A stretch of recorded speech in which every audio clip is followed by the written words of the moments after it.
Hello everyone. मैं प्रिया तिवारी आपकी जीए mentor एक बार फिर से आपका स्वागत करती हूं आपके अपने YouTube channel text book banking पर। जैसे कि आप सबको पता है कि अभी कुछ समय पहले यूपी कोऑपरेटिव बैंक का नोटिफिकेशन आया था और अभी एक रीसेंट नोटिस आया है जिसमें एग्जाम डेट पोस्टपोन होने की भी बात की गई थी।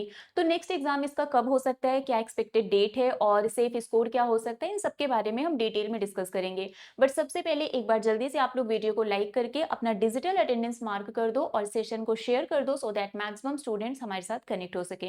चलिए स्टार्ट करते हैं विदाउट एनी डिले। अभी आपको पता है उत्तर प्रदेश सहकारी संस्थागत सेवा मंडल की तरफ से एक नोटिस आया था जिसमें ये बोला गया था कि जो आपका exam 20 July 21 and 22 of July को होना था ये आपका इसको पोस्टपोन कर दिया गया। ठीक है। अब यहाँ पर नेक्स्ट एग्जाम कब होगा, मतलब इसका जो नेक्स्ट एग्जाम डेट है वो कब होगा वो हमें नहीं पता है। बट हाँ, हमें एक आइडिया डेफिनेटली मिल जाएगा कि हम एग्जाम डेट कब एक्सपेक्ट कर सकते हैं। कैसे आइडिया मिल जाएगा, देखो अगर हम अगस्त मंथ की बात करें तो अगस्त मंथ में एग्जाम आपके होने के चांसेस बहुत ही कम है। क्यों? क्योंकि आपको पता है कि एसबीआई पीओ का एग्जाम 1 एंड 2 अगस्त को है। अभी थोड़ी देर पहले आपका एडमिट कार्ड आया था। ठीक है। आईबीपीएस पीओ का एग्जाम आपका 22 एंड 23 ऑफ अगस्त को है, तो ये डेट भी आपकी ऑलरेडी बुक है। 1 एंड 2 अगस्त की जो डेट है वो भी ऑलरेडी बुक है। एंड अभी रिसेंटली एनआईसीएल असिस्टेंट का नोटिफिकेशन आया था और इसका एग्जाम आपका 27 ऑफ अगस्त है। तो दैट मीन्स आपको अगर हम यहाँ पर देखें तो अगस्त मंथ में आपका एग्जाम होने का जो चांस है वो बहुत ही कम है। तो मे भी चांसेस है कि आपका जो ये एग्जाम है सितंबर फर्स्ट वीक में हो सकता है या फिर यहाँ पर आफ्टर 27 ऑफ अगस्त अगर होना होगा तो हो सकता है। बट चांसेस बहुत ही कम है कि अगस्त मंथ में आपका एग्जाम होगा। तो अभी भी आपके पास मोर देन 1 मंथ का टाइम है। अगर आपने प्रिपरेशन अच्छे से नहीं की थी तो अभी भी आप कर सकते हैं, क्योंकि अगस्त मंथ में मोस्टली डेट्स हम देख रहे हैं कि ऑलरेडी रिजर्व है। तो आपका एग्जाम अगस्त के बाद में भी सितंबर फर्स्ट वीक में हो सकता है। ठीक है। चलिए, यहाँ पर हम थोड़ा-सा कट ऑफ की बात करने से पहले एग्ज़ाम पैटर्न को समझ लेते हैं। आपको पता है प्रीलिम्स होगा, मेंस होगा। प्रीलिम्स में आपको यहाँ पर ये है आपका प्रीलिम्स का जो एग्ज़ाम है, इसमें आपको जो सब्जेक्ट्स देखने को मिलेंगे, रीज़निंग के 35 क्वेश्चंस होंगे, 35 मार्क्स के। रीज़निंग एबिलिटी के सॉरी मैथ्स के 35 क्वेश्चन 35 मार्क्स के, रीज़निंग के 35 क्वेश्चन 35 मार्क्स के।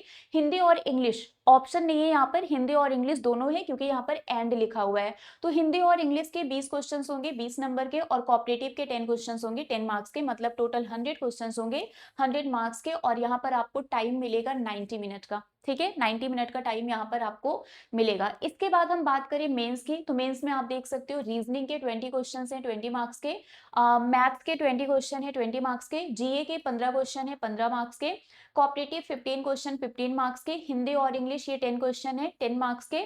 और सब्जेक्ट जो भी आपने पोस्ट सेलेक्ट किया है उसके बेसिस पर है ना, तो उसके बेसिस पर उस सब्जेक्ट के पर्टिकुलर 40 क्वेश्चंस होंगे 120 मार्क्स के। तो टोटल 120 क्वेश्चंस होंगे यहाँ पर 200 मार्क्स के, और इसके लिए आपको टाइम मिलेगा 120 मिनट का। तो ये आपका प्री और मेंस का हो गया। बाकी यहाँ पर ये जिस भी पोस्ट के लिए आपने अप्लाई किया है उसके बेसिस पर उस सब्जेक्ट के क्वेश्चंस यहाँ पर पूछे जाएंगे। तो ये एग्जाम पैटर्न हो गया। अब यहाँ पर एक minimum marks, minimum qualifying marks का क्राइटेरिया भी ऑलरेडी पहले से बताया गया है। मतलब यहाँ पर बोला गया है कि जो भी एससी और एसटी कैंडिडेट्स हैं उनको मेंस में कम से कम 35% मार्क्स स्कोर करना ही है। कट ऑफ जो जाएगा वो तो अलग है ना, कट ऑफ वाला फैक्टर आप छोड़ दो, जो कट ऑफ जाएगा वो तो आपको क्लियर करना ही है। इसके अलावा मिनिमम 35% मार्क्स आपको लेकर आना ही है। ये उनके लिए है जो एससी एसटी कैंडिडेट्स हैं। बाकी जो अदर कैटेगरी के कैंडिडेट्स हैं उनके लिए 40% बोला गया है कि मेंस एग्जाम में आपके मिनिमम 40% मार्क्स होने चाहिए।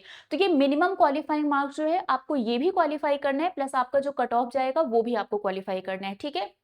अगर आपको लगता है कि मैंने मिनिमम क्वालिफाइंग मार्क्स क्वालिफाई कर लिया और मेरा जो कट ऑफ गया है वो नहीं क्वालिफाई हुआ तो मेरा सिलेक्शन हो जाएगा, बिल्कुल नहीं। आपको ये मिनिमम क्वालिफाइंग मार्क्स और जो आपका कट ऑफ जाएगा वो दोनों क्लियर करना ही है।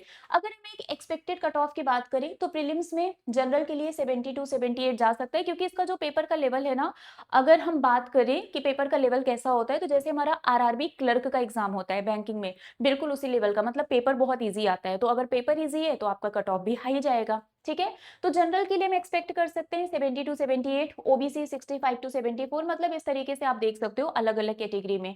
वहीं अगर हम मेंस की बात करें तो जनरल में 140 टू 165 आप एक्सपेक्ट कर सकते हैं, ओबीसी में 130 टू 155, ईडब्ल्यूएस 128 टू 150, एससी में 110 टू 140, एसटी में 100 टू 130, इतना आप एक्सपेक्ट कर सकते हैं। ठीक है। ये एक एक्सपेक्टेड है, जरूरी नहीं है कि इतना ही हो, इससे कम भी हो सकता है, इससे ज्यादा भी हो सकता है। ये बस हम कुछ ट्रेंड के बेसिस पर एक एक्सपेक्टेड कट ऑफ आपको बता रहे हैं, ठीक है? तो यहाँ पर मैंने ये सारी चीज़ें आपको बता दी। बाकी आप इसके प्रैक्टिस के लिए, क्वेश्चंस के लिए आपको मॉक टेस्ट दे सकते हैं और आपको ये मॉक टेस्ट मिलेगा हमारे सुपर पास में। अब क्योंकि मोस्टली आपका मैंने बताया आरआरबी क्लर्क के लेवल का है, तो आप आरआरबी क्लर्क की कोई भी क्लास उठा के देख के पूरा सिलेबस कंप्लीट कर सकते हैं और आरआरबी क्लर्क का मॉक टेस्ट दे सकते हैं और इसका भी मॉक टेस्ट आप दे सकते हैं। अगर आपको एक्स्ट्रा प्रैक्टिस करना है, तो आप आरआरबी क्लर्क का भी मॉक टेस्ट दे सकते हैं। बैंकिंग का कोई भी आप एग्जाम उठाकर प्रिपरेशन कर सकते हो, कोई भी क्लासेस आप देख लो, है ना? उससे आपका पूरा थ्योरी पार्ट भी कवर हो जाएगा।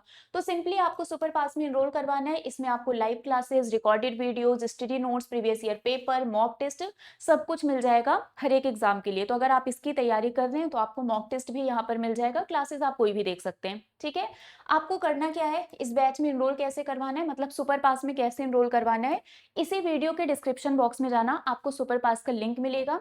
आप ₹1 का ट्रायल भी ले सकते हो। ₹1 का ट्रायल लेकर आप देख लो कि मॉक टेस्ट वगैरह देकर, प्रीवियस ईयर पेपर देकर या फिर कोई भी क्लास लाइव अटेंड कर लो। 2 दिन का फ्री एक्सेस होता है। आप अच्छे से देखो, एक्सप्लोर करो, समझ में आता है, तो फिर आप 1 मंथ, 3 मंथ, 12 मंथ जितने भी मंथ के लिए एनरोल करवाना चाहते हैं, आप करवा सकते हैं। अप्लाई कूपन में जाके मेरा कोड यूज़ कर लेना प्रिया टी। जब आप इस कोड को अप्लाई करेंगे तब आपको मैक्सिमम डिस्काउंट मिल जाएगा, ठीक है? तो फटाफट से सुपर पास में एनरोल करवा लीजिए और अपनी प्रिपरेशन को स्टार्ट कर दीजिए क्योंकि अभी भी आपके पास मोर देन 1 मंथ का टाइम है, क्योंकि आपका एग्जाम बहुत ही कम चांस है कि अगस्त मंथ में होगा क्योंकि उस मंथ की डेट्स ऑलरेडी रिजर्व्ड हैं। तो चांसेस हैं कि आपका एग्जाम अब सितंबर में ही होगा और कट ऑफ वो कितना जाएगा वो भी मैंने एक आपको एप्रॉक्स नंबर बता दिया है, ठीक है?